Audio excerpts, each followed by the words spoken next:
Hi, everybody, and welcome to Music Career Radio. I'm your host, Nani Noam Vazana, and my guest this week is Barnea from Lemur Creatives.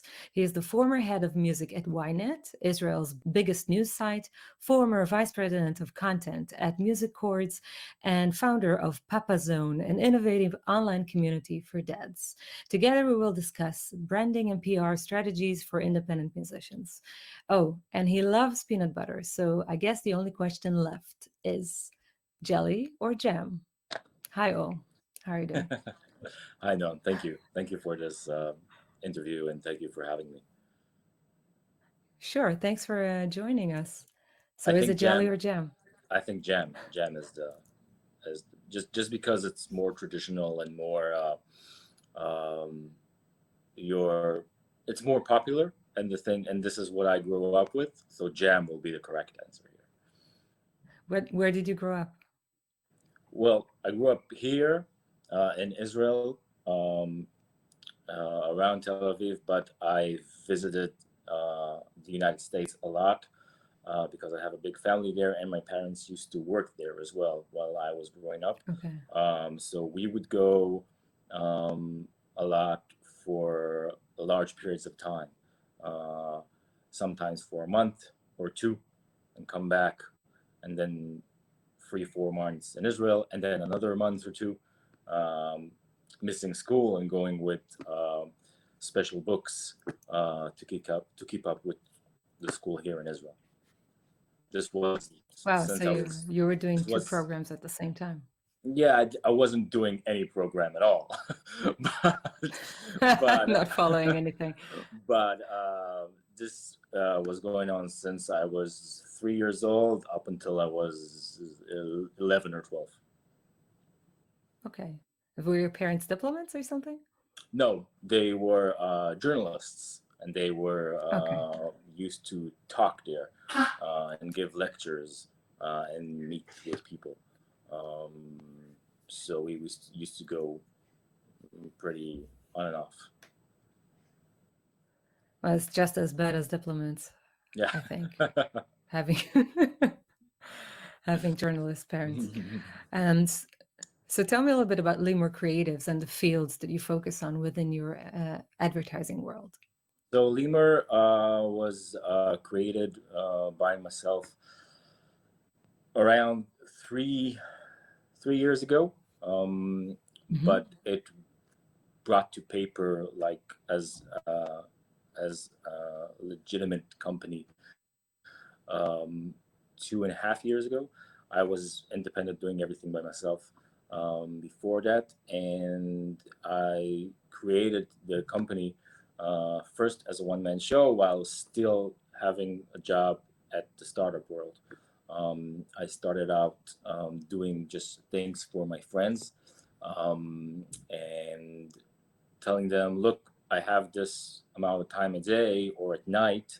I can do this texts for you. I can write these briefs for you. I can do this online marketing campaign for you, but I only have this time. So just pay me a little bit, a small amount, or don't pay me at all. I just wanted to get a lot of experience, Mm. and it went well. And I grew more and more, getting more clients in. And I left the job at startup and started doing my own thing alone independently. And now, um, around 5 or 4 months ago, I started building the team. Now we are 7 people in house, Oh, not including freelancers around us, which work all the time as well. And the company, to answer your question, and the company focus on um, the advertising world, especially digital advertising, um, hmm. with a lot of our clients are built around the music and entertainment industry here in Israel. This is the place I came from, back at Ynet, and with all my works and jobs at the past, this is the area I've been. So I knew people, and I still know them, and I kept knowing them. It was easy bringing them to work together when I first started out. So the music and entertainment industry is a big part of the office, as well as the startup world, as well as a lot of Mm. things that has to do with parents and children, and nonprofit organizations, together with major corporations that we started working on since day one.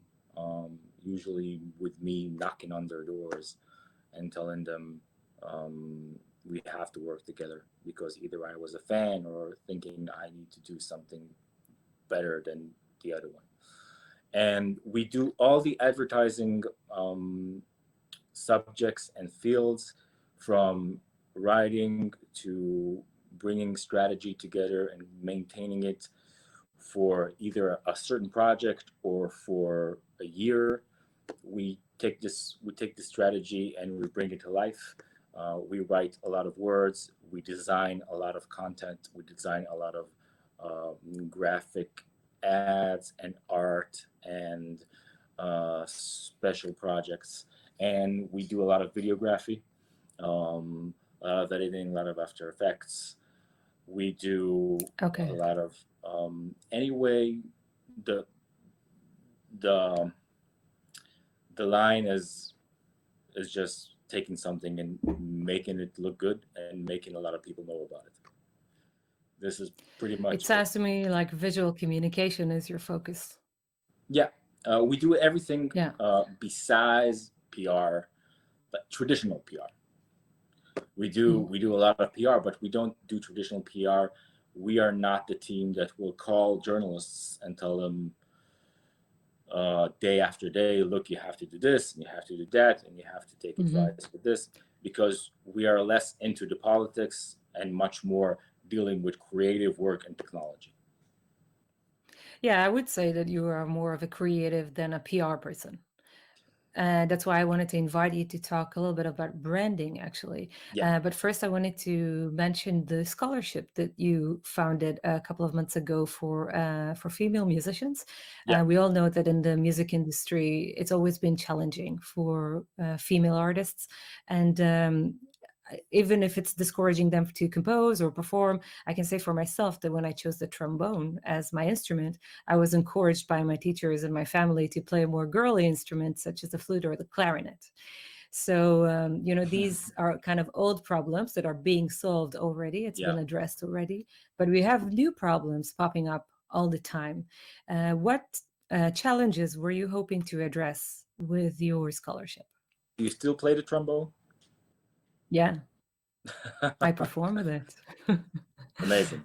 The trombone itself is not a popular instrument, whether if you're Yeah, but it's a female fun one. or male. Yeah, but it's an amazing instrument. So good to you, and Thanks. keep doing it. Um, the scholarship for women artists was an idea brought by Noah Farhan, which is our VP content at the company. She was a singer itself, even had a big hit back in the day here in Israel, like around 10 years ago, maybe more. Um, Hmm. we as a company, since the first days, always, my motto was always, this is not something I invented. This is me copying from other people, but feeling it in my heart, that if I don't give back something with for with my capabilities and my money or whatever I can, then everything I'm doing is useless, Hmm. because I like money and I like making money, and I like Not a building lot of the people will admit that. yeah, yeah, and building the company bigger, and this is my goal, and I'm not planning on stop until it goes bigger and bigger.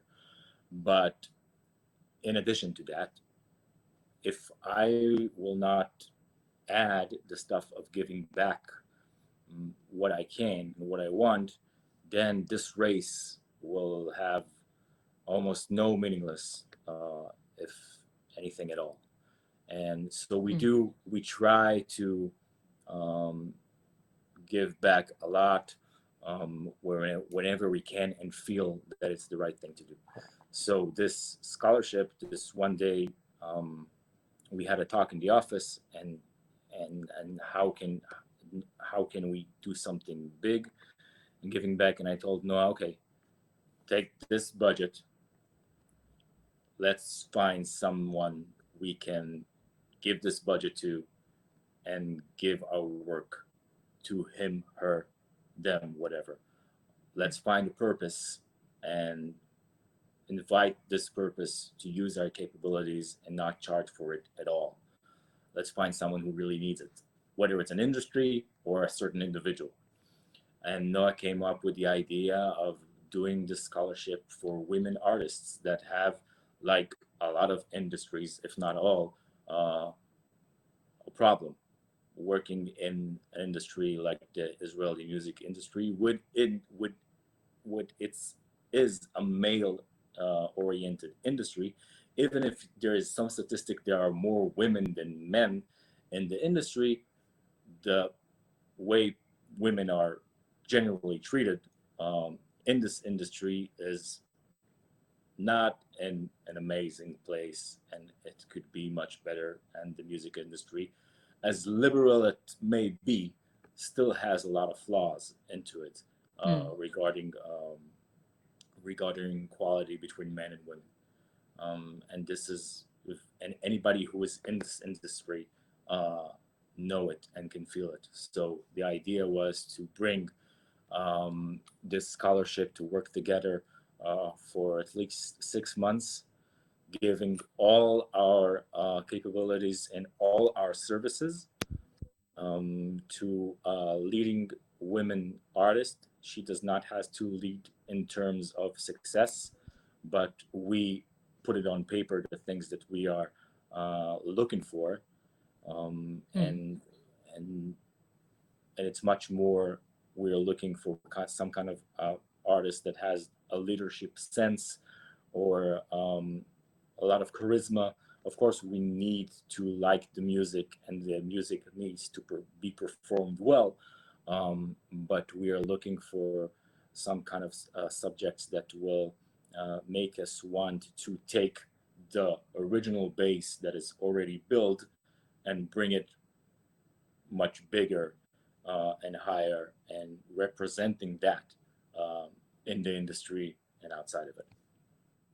Hmm. So, what are the criteria actually for receiving the support? You mentioned charisma and leadership. So yeah, Is there, yeah, so because of the coronavirus, we were supposed to announce the artist that will get this grant like over a month ago. But when the coronavirus started, we of course changed our day-to-day operations, and we had to put yeah. this aside for a little bit, and we came back to it a little while ago, and we are supposed to announce it some time in the next few days or so. So So, so to answer your question, leadership, charisma, yeah. um, a genuine a genuine sense of entrepreneurship from the artist itself, a genuine So sense of, DIY.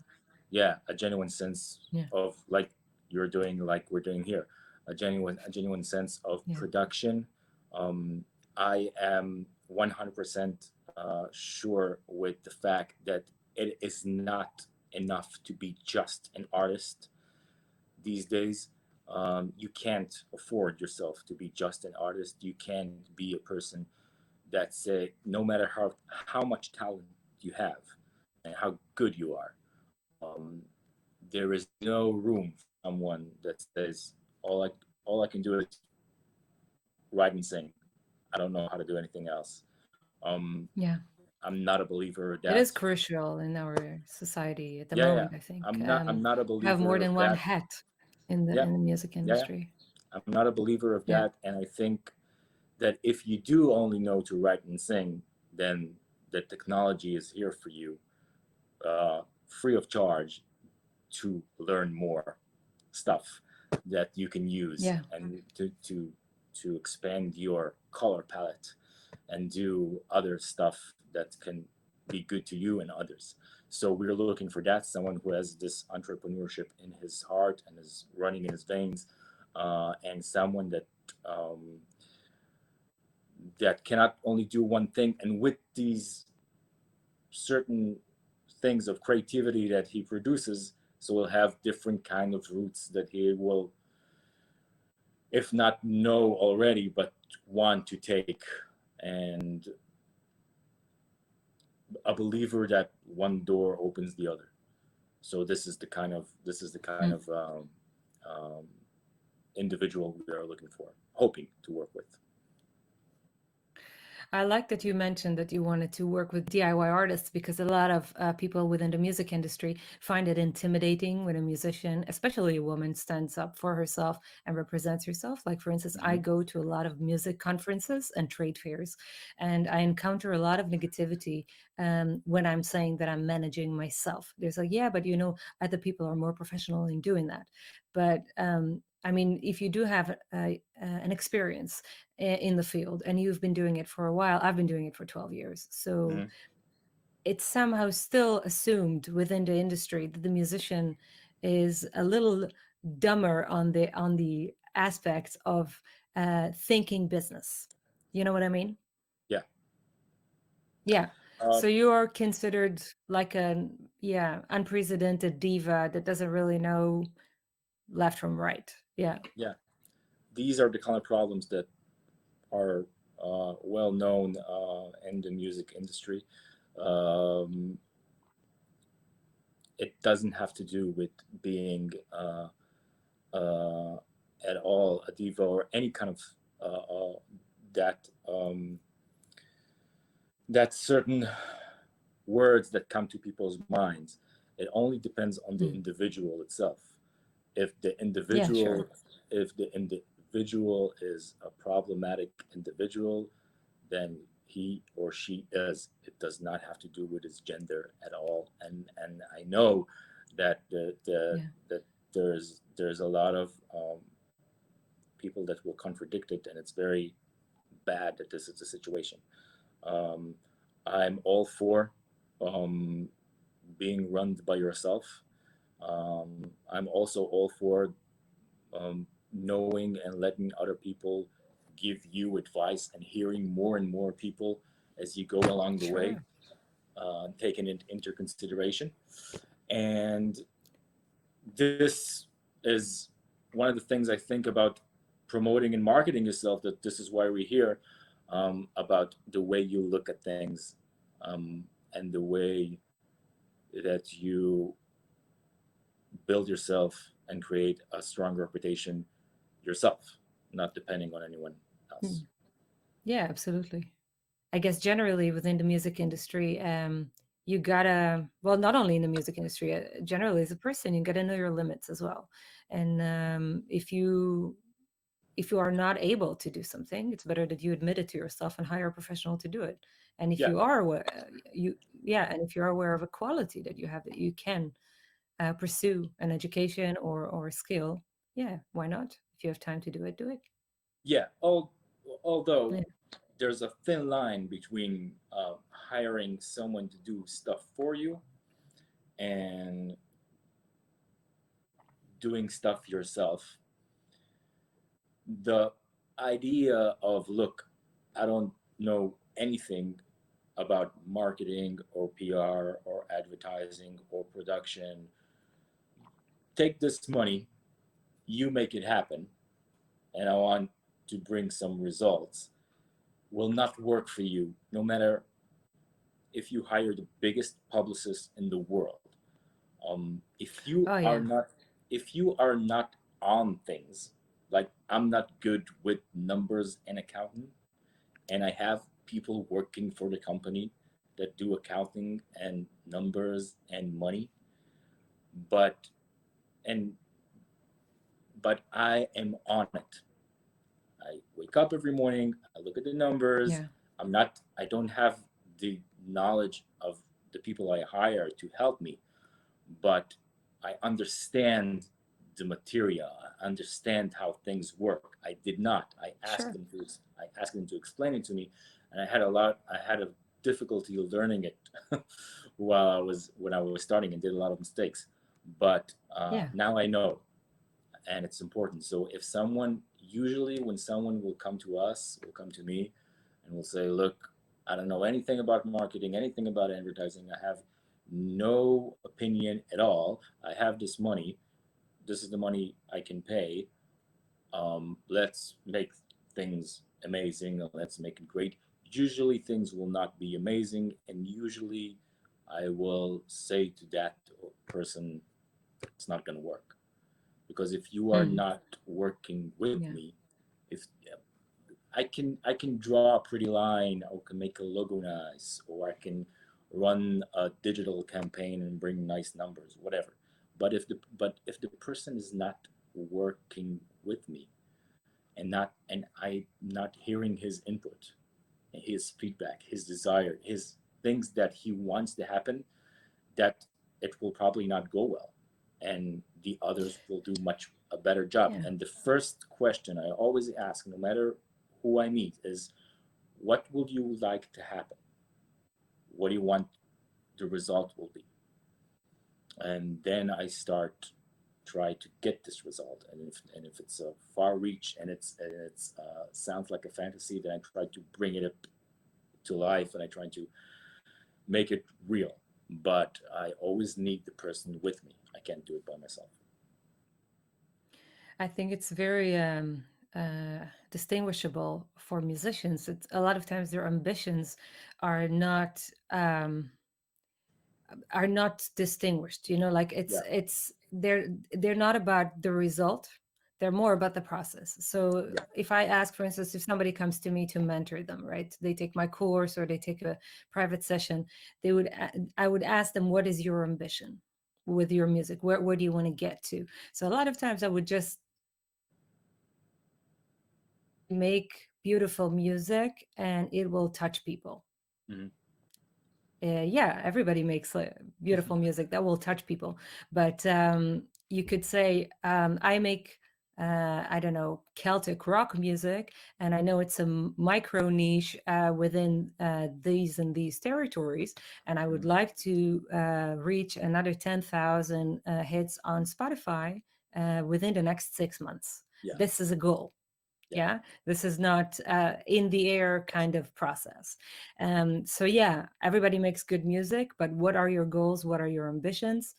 It's not only about the process, also about the goals. And Yeah. yeah, it's good that you bring it up, because not a lot of musicians know that they have to think in these ways. Yeah. and and um and it's confusing because there's no one truth. Like a hundred hmm, thousand hits on Spotify is amazing, but an artist will come up, or someone, and say, "Yeah, Spotify's nice, but I'm all about YouTube." Or yeah, "YouTube's nice, but everybody's listening to Spotify."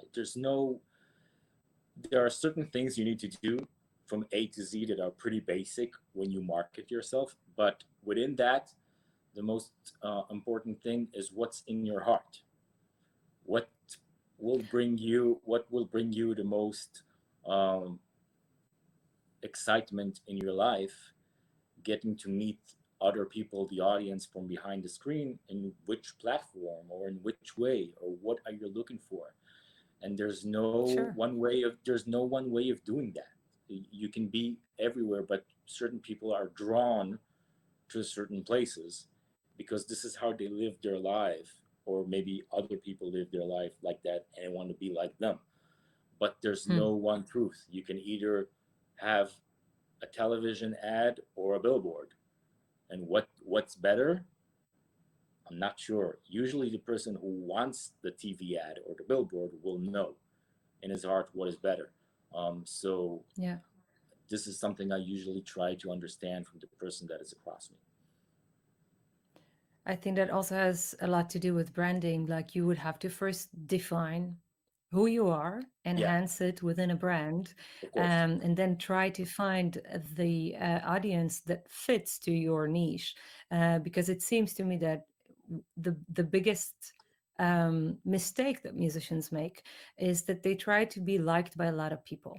So they're kind of shooting in all directions. Like, oh, everybody's taking a photo in front of a brick wall, so I'm going to do that. Oh, everybody has a country song in their album, so I'm going to do a country song as well.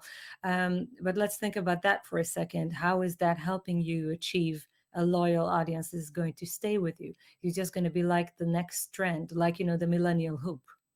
And I think the bigger your audience is, the lesser your chances is to get an audience that will follow you around. Um, so, what advice would you give musicians that are starting out with shaping their own brand? Like, how can they define it for themselves if they just started thinking about it now? Yeah. So I'm very much with you with the things you're saying.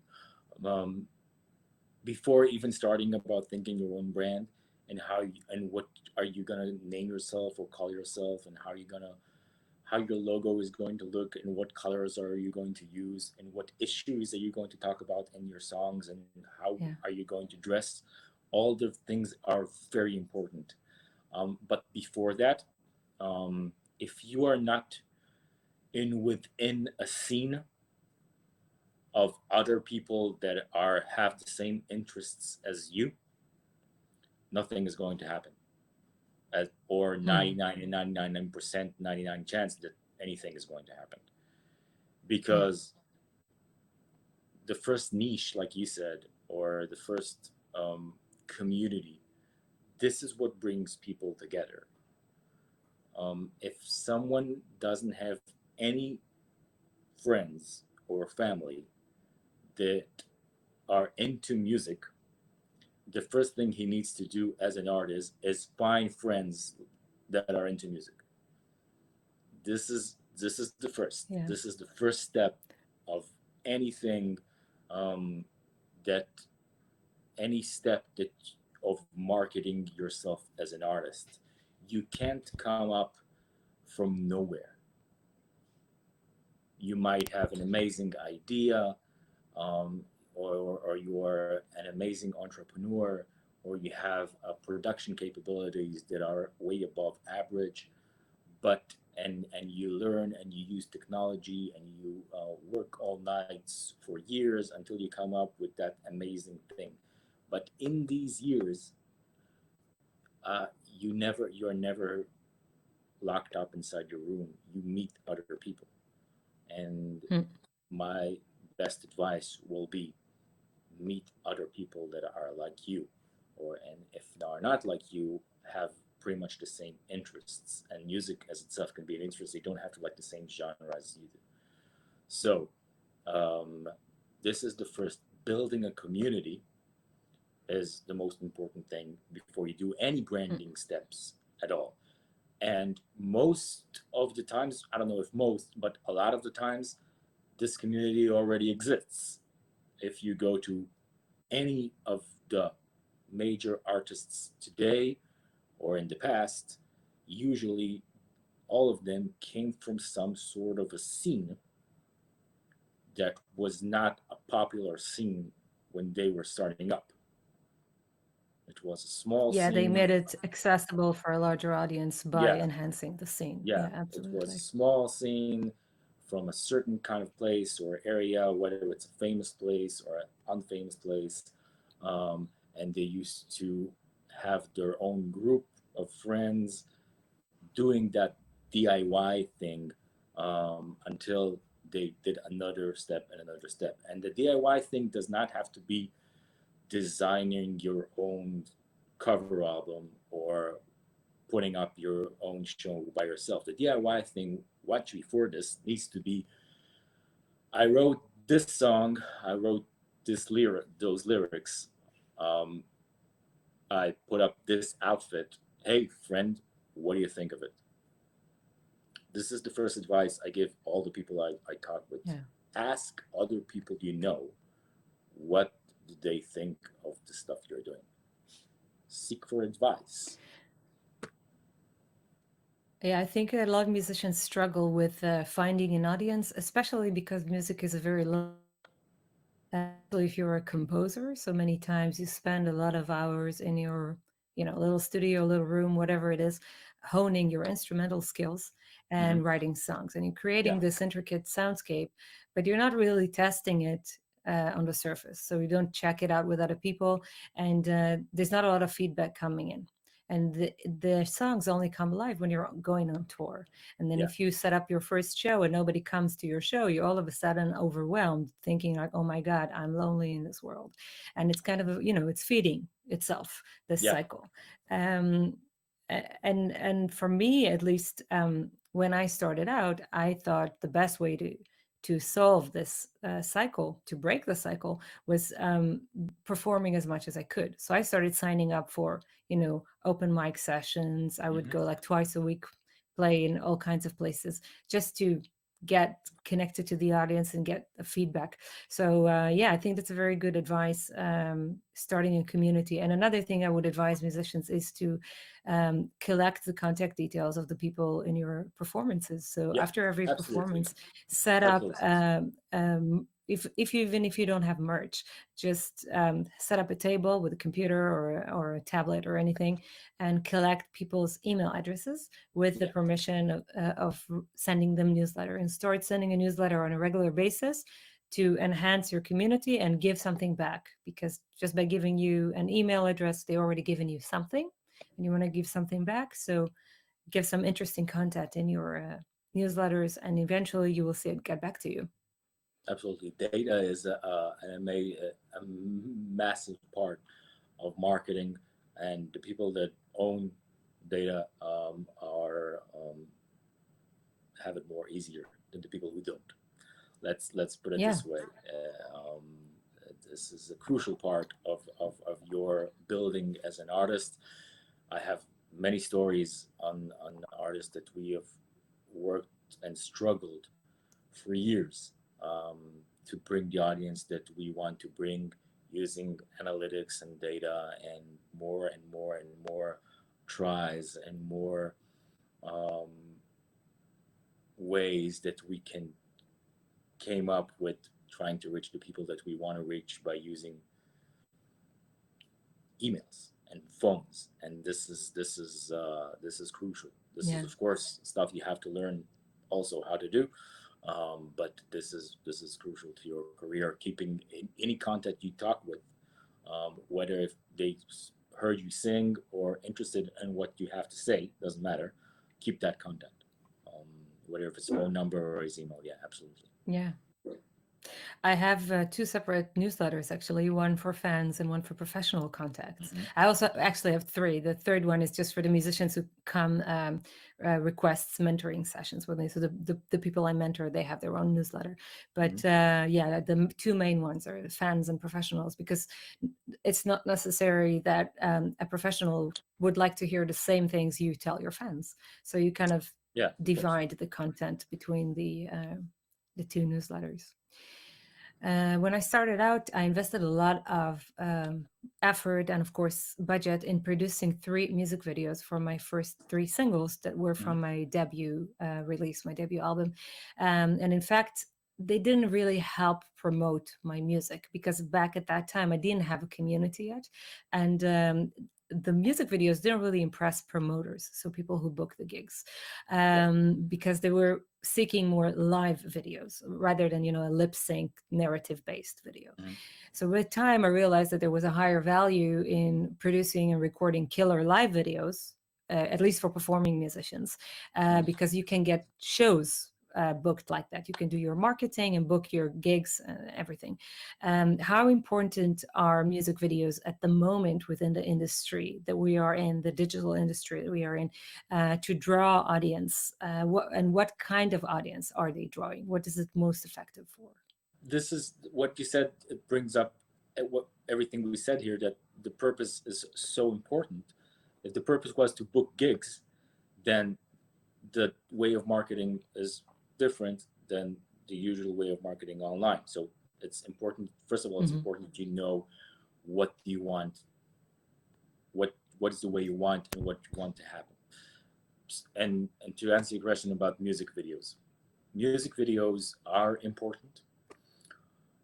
They are not the most important things, although sometimes there's some kind of illusion that it is, that one has to create a killer video at with his first single without any experience at all in marketing before that, to Yeah. either try to go viral or try to make journalists and influencers interested in his killer video. And this is a lot of times a mistake. I'm usually will advise not to mortgage your house to create your first video or any video at all, but use a reasonable budget, something you can afford with. And if you don't have any idea of creativity, then use someone that has a friend, someone who works in the business, but usually works at a low key production houses. Um, you my Usually my feeling will be that you'll have to show your face. Yeah, absolutely. Having Well, I mean, we are video based community at the moment, Yeah, like especially now with the having a good photo of pandemic. you is having a good photo of you is the number one rule of practical branding of yourself. Hmm. What Maybe if you have like a very mysterious dark project kept in the dark kind of branding, then okay. But most people don't have that. So so uh, so people will have to look at your face, and you'll have to show it to them. And a good video showing your face is the first way to go. So this is kind of a calling card, a business card, um, for the first step. So whether if it's live or not live, it's not that important to market yourself. If we're not talking about booking gigs, we're talking about getting Yeah, audience to notice you. It just has to be good. I'm not sure that taking the time and your money to try to work up with the most viral idea is a good idea to start with, because you probably will not have the most viral idea, and other people have done this sure. before. Um, so creating a good, reasonable budget video that shows your face will be my first suggestion, because this is something that you, even if it will not be a big success, you can, with a click of a button, show people who you are. And this is very important at the first steps that you take. Yeah, I agree. My, I was reading about you before we met today. So one of the articles mentioned that you have a son that was diagnosed to be on the spectrum of autism. yeah. Now, I found it really interesting because I always suspected that I was on the spectrum myself, and Really? I was never diagnosed. Well, I don't know. It's just a suspicion that I had. I think it's something maybe related to OCD, but I'm not sure. Like, well, I don't know. So I remember watching Hannah Gatsby's stand-up performance, Nanette, Hmm. and I remember having a lot of realizations. Like watching that video, and I was wondering if this new perspective of the diagnosis of your son affected the way that you think about advertising, and how do you make your work more accessible for a wider audience as a result of this? Yeah. Well, the answer is yes. But to keep it short, yes. Yes. All right. um, Bye. See you. It's been a treat. Yeah. When I first became a father to my older daughter, who will be 10 next week, um, this already changed everything in the way I look at things, career wise and work wise, whether it's my goals and ambitions or actually the words I write and text. This has just changed everything, my creativity, and it brought a lot of sliding doors and rolling stones into my life in a very good way.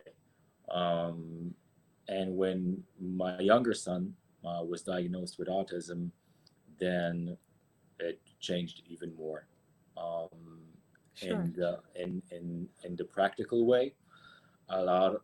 It made me realize and to look much more closely about the person that is in front of me. Hmm. I'll try to explain it. A lot of people on the autism spectrum have a difficult time uh, understanding subtext or understanding what is the social code or the social situation that they are now facing. Like you and me are now talking online, and we know Hmm. that there are certain things that are acceptable and there are certain things that are less acceptable. Um, Yeah. for a person with autism, not all of them, but some person with autisms have a difficult time, could have a difficult time um, understanding this situation Hmm. about the conversation. So a lot of them, when they text messages or when they write letters, you could feel that they are not 100% sure who is reading, who is the letter to, and who is going to read it, although Hmm. they know. They're having a hard time interpreting their feelings and how it's going to come about. So it keeps like a Yeah. very monotonic way of writing. Um, it's very general. Um, and this made me realize that anything we say, we do, we sell ourselves, we talk, that first minute every morning that any one of us stands in front of the mirror and does this just to make sure everything sits in Yeah. place. Yeah, this is us selling ourselves. Oh, yeah, absolutely. This is us selling ourselves, even if we are not. We are projecting what Yeah, we want to show the world. yeah, Yeah. because and we are projecting it because we know who are we going to see today and who are we going to talk with today. And if you wake up in the morning and say, no, the people you're going to meet and talk today, you have never met them before in your life, and the situation will be this, and that. This in the morning will be different. You will choose different clothes, and Yeah. it all depends on the people that you know you're Yeah. going to meet today, and to sell yourself to, or might happen to meet today. So this brought a very big moment to my life that I'm selling myself all the time. And if I want to sell a client or a project or a song, I need to fully understand who is it that stands in front behind the screen. How I'm going to talk to him. What am I going to wear? Which colors I'm going to use? Which fonts I'm going to use? What kind of language am I going to speak? In what platform?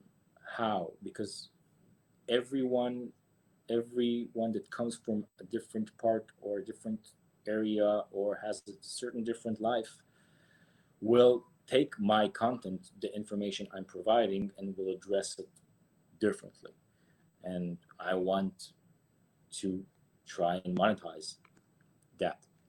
This is from a practical way. From a heartful way, um, it made me realize a lot of stuff about um, people want to be um, better, um, trying to make it's hard to say, but just trying to be a general better person, um, and accepting other people's issues and difficulties, and trying to project in any way I can um, the feeling that whether if whether if we are work together or not, or I will send you an invoice or not, maybe I can help. And this has Hmm. come about. This has come about after my son's diagnosis, because we are built differently, every one of us, and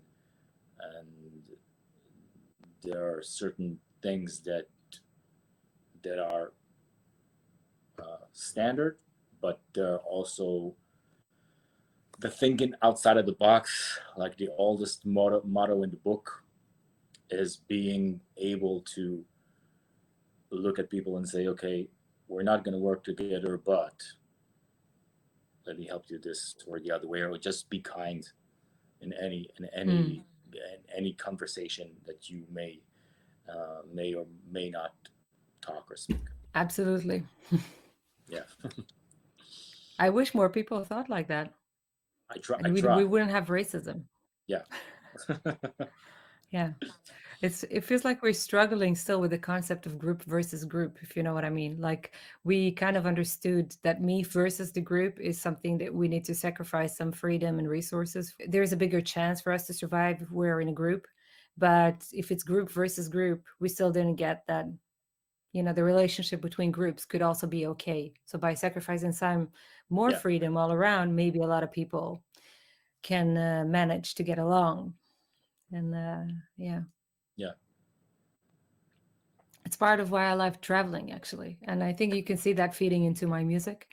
Because when I encounter a new culture, I think it has an immediate effect because of all the colors and the noises, and of course the rhythms and yeah, rhythms of the marketplace, for instance, is something you cannot really generate.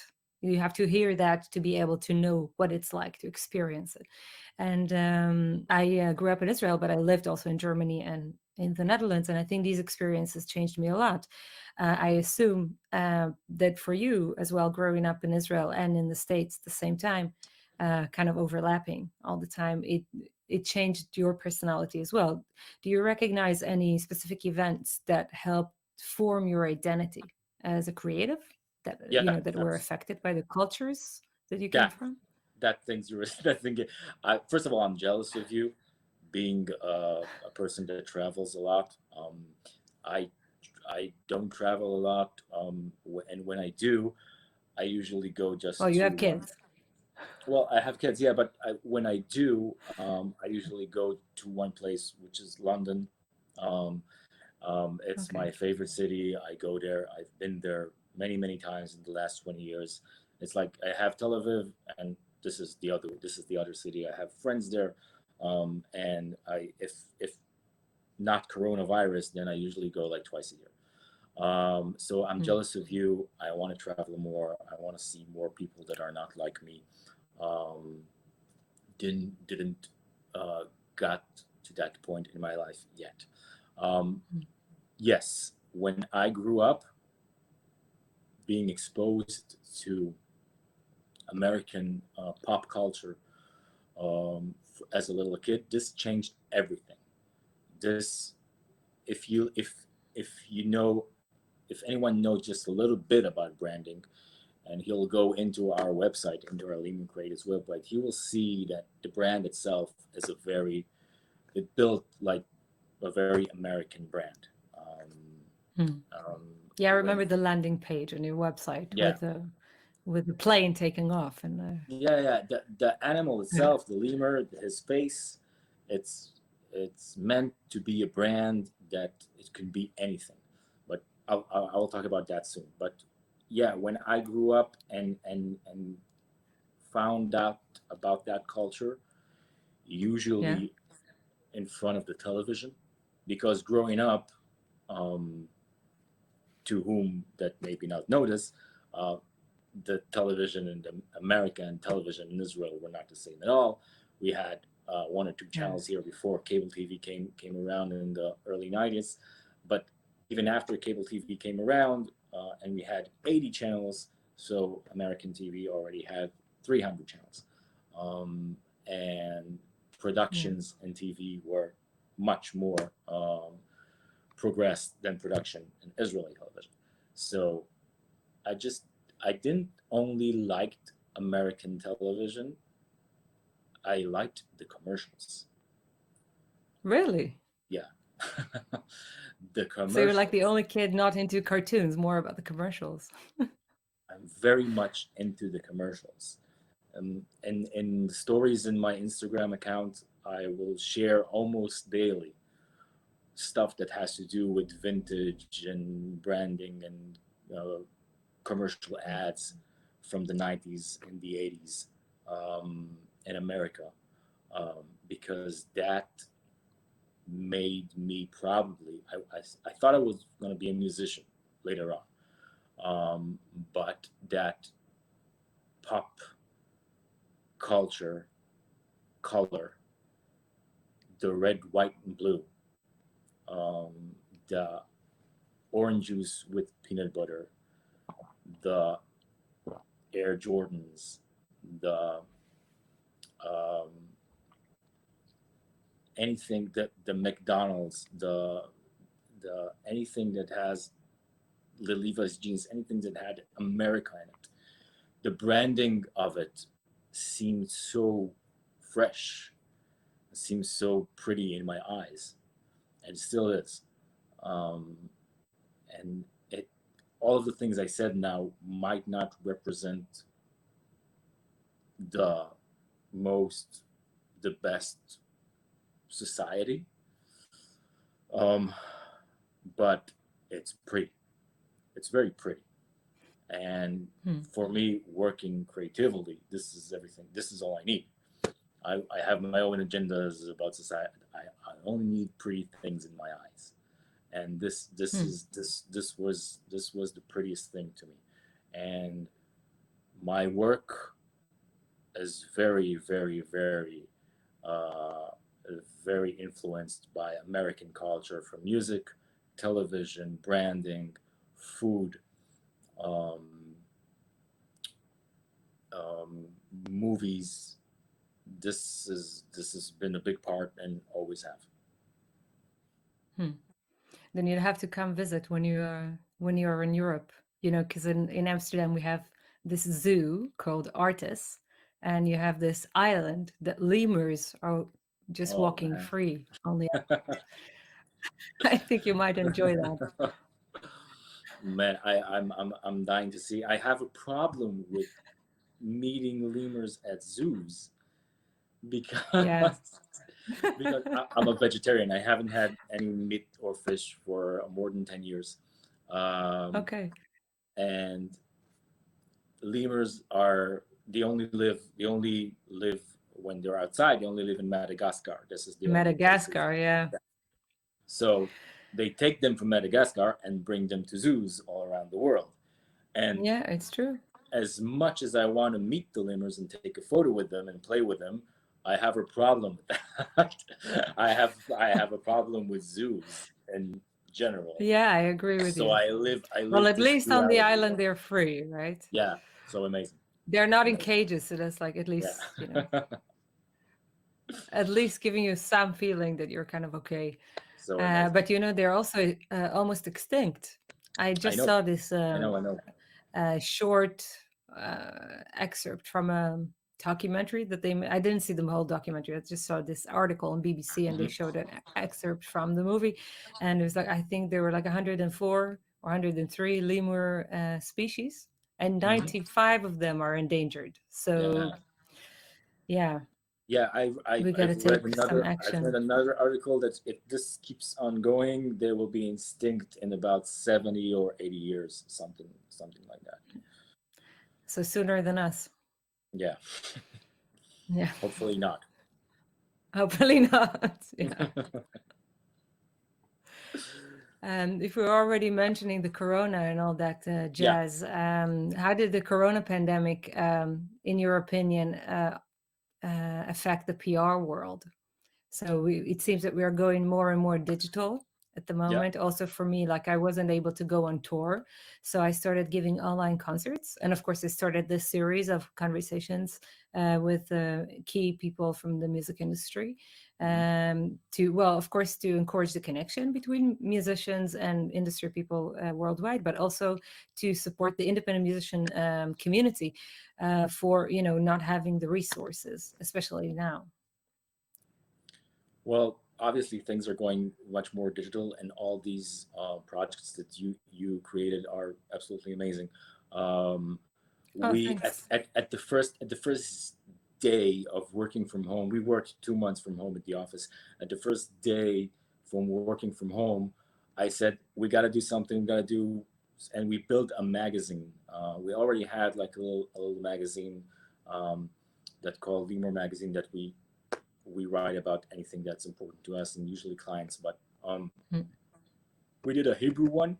Um, that's called Humanity After Dark, and just let anybody who wants to have any uh, essays or articles or special columns about the situation or any kind of project or any kind of entrepreneurship that has to do with art and the coronavirus together. Let's write about it. Let's talk about it. Let's put it in the headline. Spend some money on it because Yeah. it's not profitable at all. It's still going on, and it's still up there in the air, and we're still working on it from time to time. So this was an instinct at the first stage, just does something differently because things are now changed today, and we need to talk about and Mm. do things differently. Having said that, um, we are very, very much so obviously digital and all its platform and all its cores are taking a huge um, a huge lap of intuitive creativity and marketing for all artists, whether if they are have done it before or not. But we are still very much far from understanding profit for us. They took Mm. I don't they took live shows. All right, live shows. They're starting to open up a little bit. They're opening up tomorrow here in Israel, this week here in Israel, and later in the world in other places. They're still small. You still have to wear a mask on. You still have to do. It's not profitable for anyone that was profitable Yeah. beforehand before the coronavirus. It's just readjusting, hoping it will go back to normal as time passes by. But if it won't, We'll see. well, yeah, if it won't, then we are a very much still far away of finding the key or finding the platform or the way to make money. And we can Mm. make a little bit of money, but that's not enough. As Yeah. artists, as people of the entertainment industry, of people of the music industry, we are still very much, if we're very far from opening up all the gates that were closed the day the coronavirus started Yeah. and saying, okay, everything's back to normal, because it's not. Even if they say so, for the next few whatever, people are scared to go out. Uh, the older Yeah. the older population um, is in a very problematic situation, and if you take down all the population from cultural events, then you take down the entire classical music industry. You take down Mm. opera. You take down world music. They take just these are the people that buy tickets to Yeah. to musical events. So I'm not digital. Obviously, is the key, and will continue being so. But nobody's making money. They are making a little bit money, Yeah. and it pays the grocery. Maybe you can pay your rent from the digital show or the digital, but nobody's really making any money. I think it's very difficult to even pay rent with the Yeah, digital shows, at least in my experience. Well, yeah, until now, I haven't charged any entrance fee. I only opened it up for donations.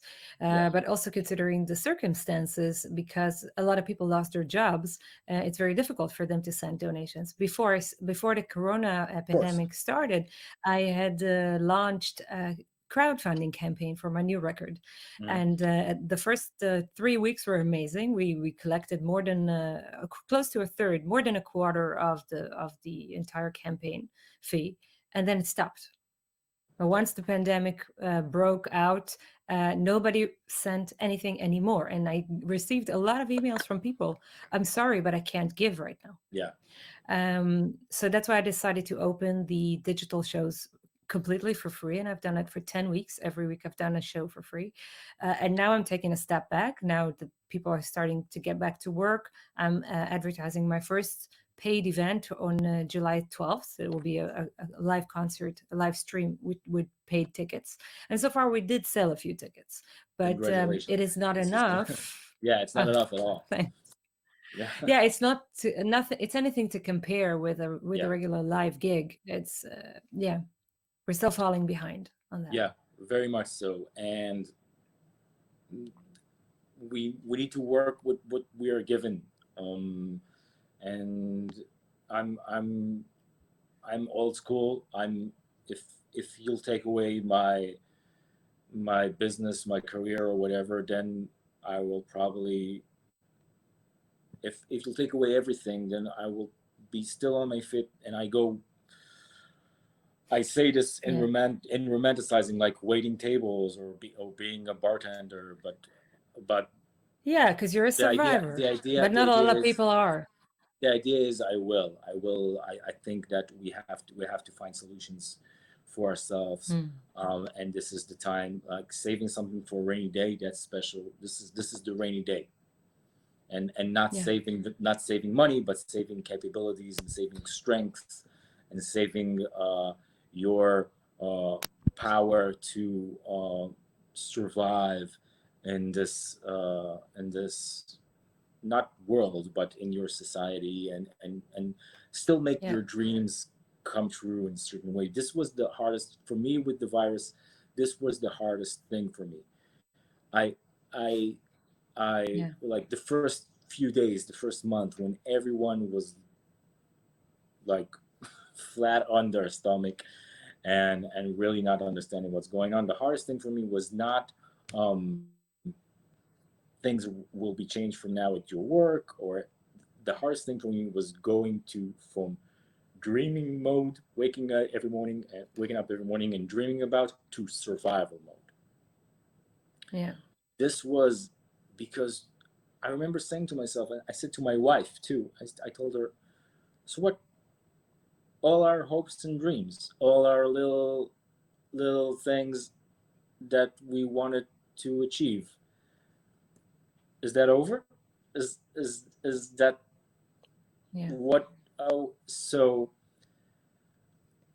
It the takes away your main perspective in a way. what?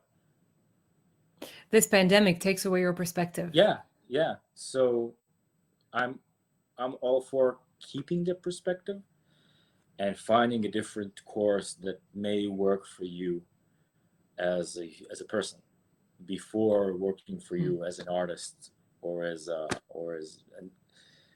and it's weird because I one of my great um, funds in life is to go to London twice a year and have a good time. Either it's by Yeah, myself or with my friends or with my wife. But this is not happening and will not happen anytime soon. So I started. I started. I caught myself doing things that are good to me and I have fantasies about right here. Even it's saving up yeah, and buying like a pair of sneakers I always wanted and never bought them. It was it's like a mechanism that I believe we can work out through this virus, um, but we have to be strong and open our minds, really open our minds to understand that we need to do other stuff as well than what we've done before yeah. So not only innovate within your career, but also try to in set your new life. course for life. Yeah. Yeah. One of the biggest struggles for independent musicians is the capacity to create a worthwhile EPK, an electronic press kit, Mm-hmm. on a budget. So I have this course. It's called Why DIY Music, and it teaches musicians how to launch their career internationally. And the EPK was such an important subject that I dedicated 2 full episodes in the course Mm-hmm. for that. In your eyes, what do you think musicians can do to improve their EPK on their own without hiring people to do it for them? Well, the building the EPK is could be a struggle because it had to look good. It has to be designed well. You have to Yeah, write about yourself. You have to be full of confidence. The video needs to look nice. The songs have to be produced professionally. So I'll have a few basics for it. One is that first part, that community part I was talking about earlier. Um, if you don't have any money or any budget to produce an ICPK, let someone, a friend, take a nice picture of you. Someone Hmm. has a nice camera that is a friend of yours. I guarantee that. Yeah. Call them up, invite them to dinner, um, or even McDonald's, doesn't matter, and have them take a nice picture of you on a white wall, on a white on a Yeah. white That wall. you can later on crop out Yeah. and design things around Um, it. so Yeah. this is one tip. The other tip: if you can't write well about yourself, um, about your career, about who you are, if you can't write your summary or CV well, and not a lot of people can, write Yeah. something down, I think send it to, copy is one of the biggest struggles, actually. yeah, Like, but because a lot of write. people are connecting with visuals all the time. They have phones, they look at Instagram, they Mhm. have Pinterest, they are exposed to visuals.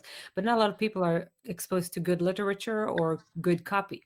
That's true. So, So yeah. my first advice will be write anything down, and send it to friends. Just ask a friend, even if it's Mm, on WhatsApp or whatever. Just send a friend and say, "Hey, what do you think about this line? What do you think about it?" Just get feedback from friends, because you mm, might never know what will be the next feedback that you will yeah. get from your friend. And the my second advice, which might be not that popular, is copy from someone else. Google Yeah. Google amazing EPKs, and there are a lot of amazing EPKs on Google, and see how professionally it's done. Don't copy paste Yeah. everything, because then it will not be yourself, and it will not be worth your while, and you might get caught, which is not so With good. plagiarism. Uh, but just look at get ideas from other people. I Everything I do Yeah. is eventually copied from different, something I heard in an audiobook, or something I saw on television, or something I heard in a song, Mm, or I saw a design of something. This is everything I'm doing. I'm first trying, like, this is amazing how he did it, or she did it. I'll try to do it this way.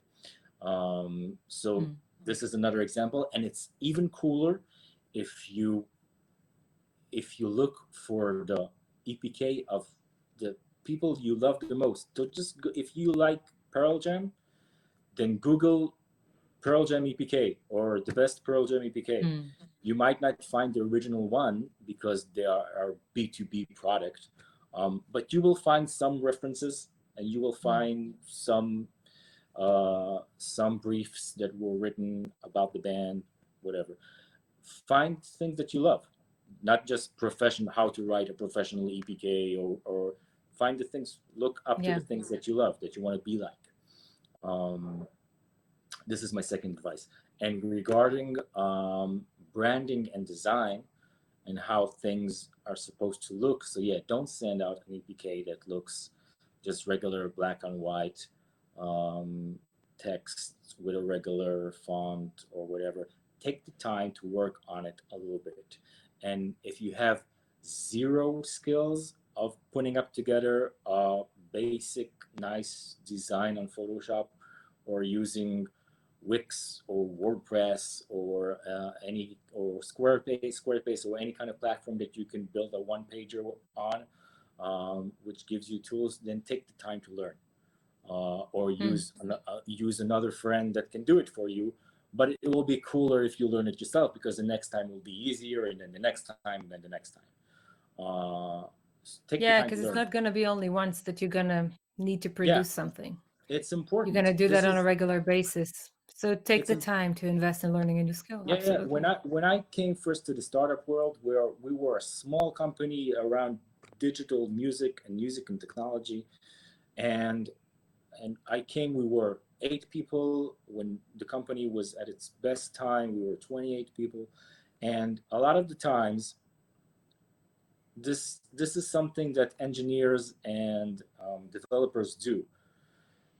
If there's a special request from a client or an opportunity for this B2B project from a different business, but it has to be written in a certain code.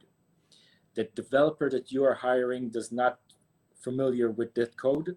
What Yeah. companies will do, any company, what companies will do, will take the developer and the developer will sit in front of YouTube for 5 or 7 days and he will learn the code.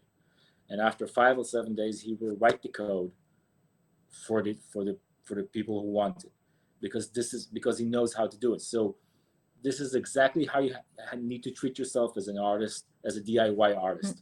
If you don't know how to work Photoshop, if you don't know how to work a simple newsletter form or platform, open YouTube and learn for five or Yeah. seven days. Learn in five or Go for seven days, tutorials. and then do it. Yeah, Yeah. this is and make it look nice, and afterwards ask other people as well. But feel that it looks nice Yeah. and different from what you will expect it to be a week ago. Awesome. Yeah, Thank you for this advice and thank you for taking part in this. It's a very nice conversation. you're welcome. And Thank now, you. thank you. And now we go to the fun part, which Please, is the Bernard Pivot questionnaire. And it's just, it's a fun banter thing. I'll ask you a question and answer with the first thing that comes to mind. please. All right? All right. So, what is your favorite word? My favorite word. Can I say my favorite word in Oh, yeah. on this? Well, obviously, fuck is my favorite word. I must agree with you. Obviously, yeah. I curse a lot at Good. work There or will at be a life. question about that as well. No, okay. What is Cool. your So least yeah, favorite word? my least favorite word, Yeah. probably something that has to do with disgusting food, or Such as. or um I don't Well, if like you like cottage. PJ sandwiches, then. Sorry? Yeah, I don't like cottage cheese. Okay. I Cottage was cheese. guessing that you're going to say broccoli. No, I like broccoli. Cottage All right. cheese. Um, uh, Meat in a can, Brussels sprouts, all kind of disgusting food that has words that just I will never use in any kind of any kind of positivity. So yeah, So these are it's my about least the favorite ones. texture. Yeah, absolutely. Absolutely. What turns you on creatively, spiritually, or emotionally? Things that are beautiful in my eyes. It can Like what be, you said before. yeah, it could be a baseball game or a Coca-Cola can or um, the way one is dressed or flowers, really. Um, or, of course, pretty people. But um, and this is the first, creatively, this is the first. The other thing is obviously the heart. Um, this sounds of cliche, of course, I know, but one has a Mm. certain, The cliches are there because they're true. yeah, one has a certain unique heart,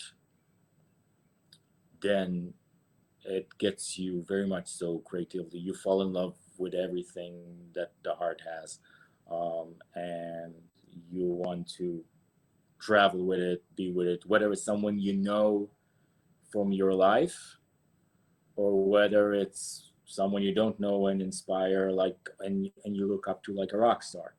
But there are certain kind of acts or certain kind of ways that you found out about and heard about that got you going, um, and you wanted to make that uh, bring it into yourself.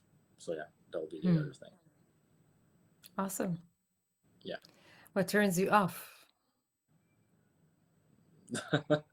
The disgusting food. the disgust.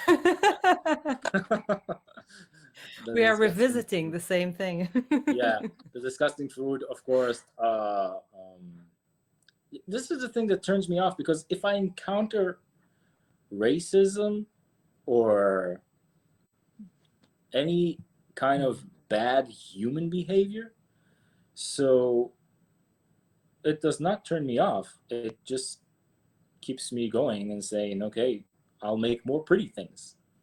I'll make more Mm, pretty things, and I'll make more. I'll work harder to make nicer things and to bring, I guess, people together. But mm, it's good to have. It's good to encounter bad people's bad behaviors for yourself and for your development. But disgusting foods doesn't have. It just they don't evolve. yeah. They don't do anything at all. They're just there. Yeah. I think you're gonna like the next question. What Yeah. is your favorite curse word? Well, I say cock a lot. Really? Yeah. Yeah, this is the first time I heard that from one of my guests. So Yeah. that's quite refreshing. Most Yeah. people say shit. I say cock a lot, and a lot of my employees at the office are a little bit intimidated by it when they first meet me. When they first meet me in the first few days, um, because it's not. Most people say shit, and it could be. It's not your go-to curse, and I understand how can it be intimidating, and has a sexual uh, oriented Well, fuck uh, has also a sexual yeah, oriented but fuck is more popular, but demeanor. so yeah. So yeah, I apologize when I see someone's face after I say cock, and but I say cock a lot. So next time we'll meet, I'll tell you don't get cocky. Yeah. A few weeks ago, a few months ago, I heard my daughter say it as well. She's 10. Ooh. Yeah. But I That really was my laughed next question. How old is she?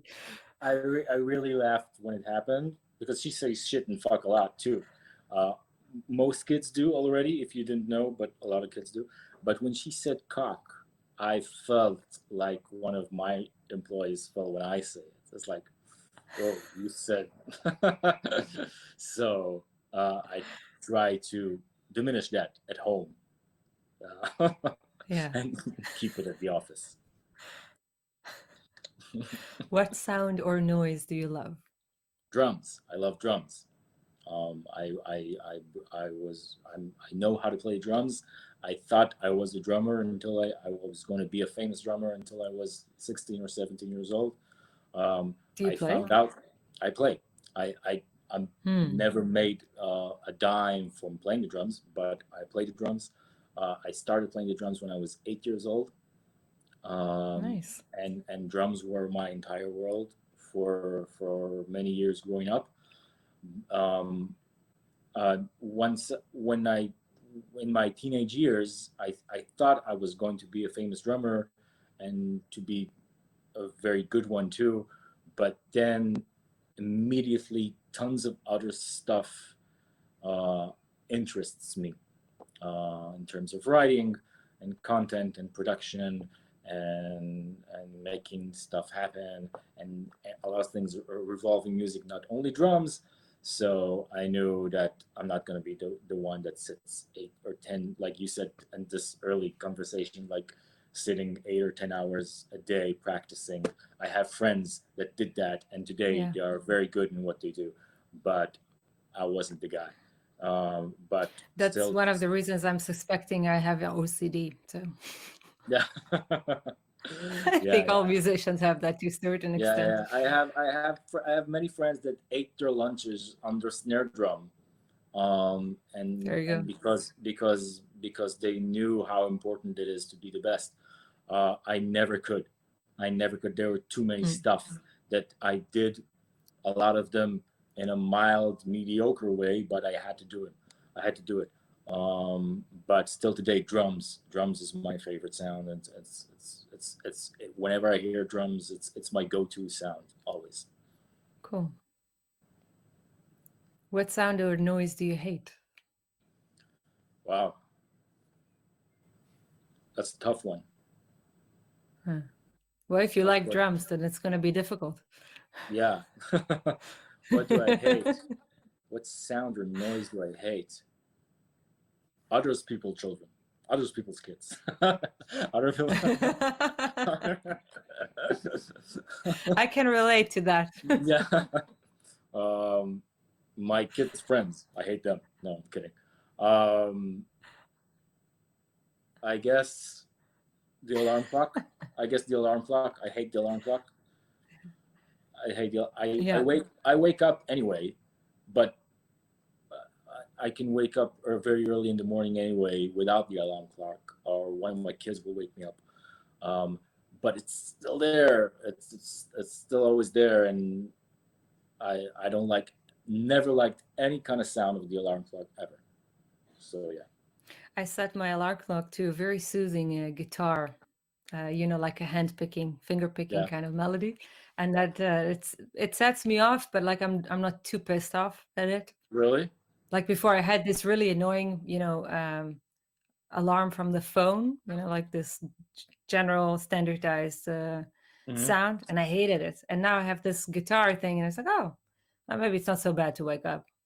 I hate waking up, but at least the sound is not yeah, horrid, yeah. Yeah. Well, good for you. Even if I play my favorite song every when it turns up, it's not for me. It's not. I don't like that specific time in the early morning that it plays. Yeah. It brings less, aggression in Yeah. me since I said it on that guitar thing. Yeah, yeah, absolutely. Yeah. What profession other than your own would you like to attempt? I want to be a cook. I want to be a chef. I think I saw a video of yours cooking something, Yeah. but it was This. like a very weird recipe with Skittles or something Oh, I used to have. I used to like have. you had all Yeah. these funny things in the kitchen. Back at Ynet, I used to have a satire cooking show called The Anti Chef, uh, There you go. It which probably was was one of those. pretty successful at the time. The days before Facebook, the days before Facebook became popular. This was more than 10 years ago in Israel. This was one of the first web series to in Israel at all. It was on Hmm. Ynet. It was pretty much my interpretation of cooking shows, cooking junk food, but in a serious way that I was brought up in America.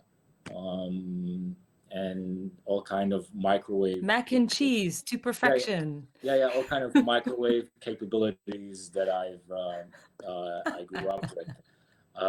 It did very well, and like still once or twice a year, someone will stop me on the street and say that he liked the show. Um, Nice. someone, yeah, but that was just that was fun games and creativity.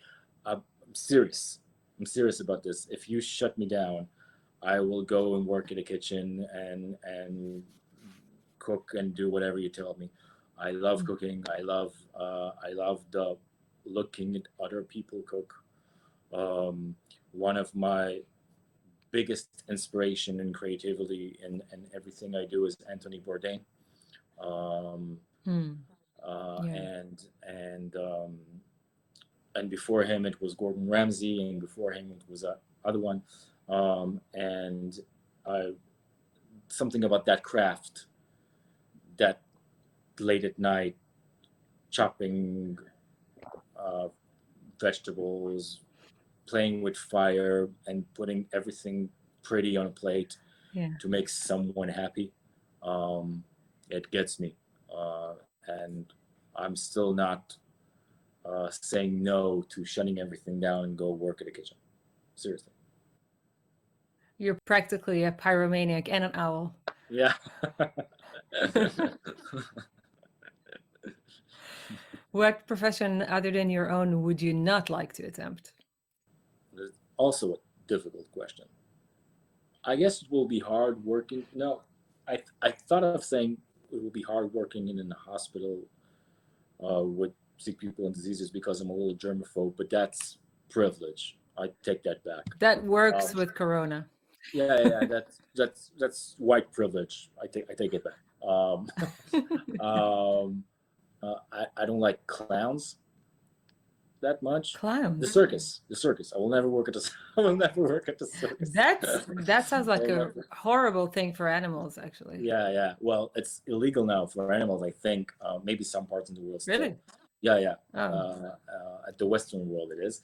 But good. I don't know. I started work. It's a difficult question. I started working. I quit school when I was 15 years old, and I started working that same day as a waiter. And 22 years later, there was not a day in my life that I was unemployed. Hmm. Um, Not a Yeah. single day. For me, it's the same thing. Yeah? But this pandemic throws everything off. Yeah, of course. Not talking Yeah. about the shit dealing with Corona, but I love Yeah. working. I love getting. This is my passion. This is I can't. We were at Friends today, at and if it doesn't have to do with work or business, I'm I'm not a very social person Hmm. because because Well, I because I need to do something. The the object of sitting and talking about life or whatever is difficult for me. I need to work. I was waiting for this interview because it has to do with work, because it has to do with work, yeah. and I can talk about work. Um, Nice. I need to work. I don't really care for much if zombie strikes and I have to be a garbage man or a carpenter or whatever. I'll do that. Yeah. I love to work. I think it's a part of your survival mechanism. I mean, I get bored really quickly. So I know that if I don't get busy, I will wither and die. I mean, at least I'll get depressed. Yeah, Um, so that's why I keep myself busy even during the pandemic. Like you said, I never was unemployed before. It's the first time in my life that incredible.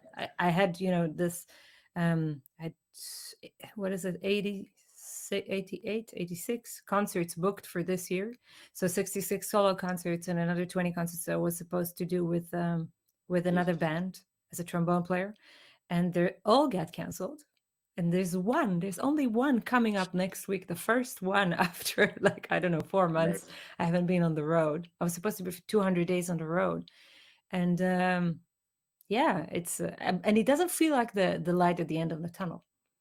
It feels It is. like, there's one isolated incident, It's and not. then we go back to the isolation. It's not. Whether if you So will go back or not, it's not. There's still such a long way to go, and and just so much things to take care of. It's not. I don't know what's going to happen, but hmm, we're not even in the beginning. it feels like it's a limbo year. You know what I mean? Like it's an in-between year. It's not here and not there. We don't know what this year is yet. Yeah. Um, I will really, how you really know how, like, how would it be 5 years from now, like that? Where will you be 10 years from now?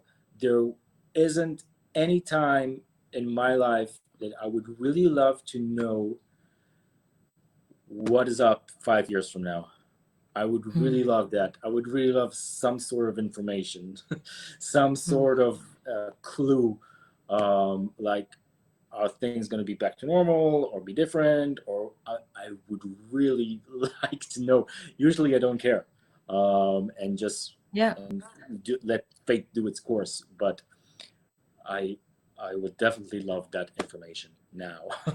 To someone will tell me how how it's going to be and when. Well, it's a very good theme for our last question. If heaven exists, what would you like to hear God say when you enter the pearly gates? Um, this is I probably a lot of people are answering it since in a cynic kind of way, and this was my first my first go-to as well. Um, You can have two answers. so my first answer will be, you know, TV and food is here. Well, the TV and food is here. So as long as I have food and television, I'll be all right, I guess. I'll Yeah. keep I'll keep being creative and inspiring stuff, um, and knowing things will be fine, whatever. But the other things, what would I like him to say?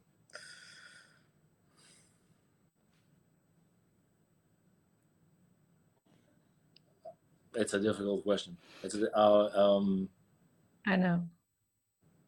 We're saving the best for last. Yeah, mortality is a motherfucker, and Oh, yeah. I I have huge problem with it. The idea of not Yeah? being here, not being here one day. Um, so um, I guess I would like him to say, "Okay, you're not ready yet. Go back." You're not, or something like that. Um, I One of my I haven't. guests, Vanessa Reed, was saying Yeah, that she wanted God to say, "This is the beginning of another life." yeah. I really like that answer. It sounds You good. know, it's not like it's not over. It's this is Yeah, the yeah. next plane on this day and age of this universe, you know. It sounds good. I really wish this is the case. I really wish that after you're dead, another something else is happening. Um, I Yeah. really, I hope for that. I really hope for Mm, that, because I can't see myself in a situation where I say, okay, enough. I don't know. Maybe I will, but yeah. not for now. It might happen. It might. Thank you so much for this Thank nice you, Noam. conversation. Thank you very much.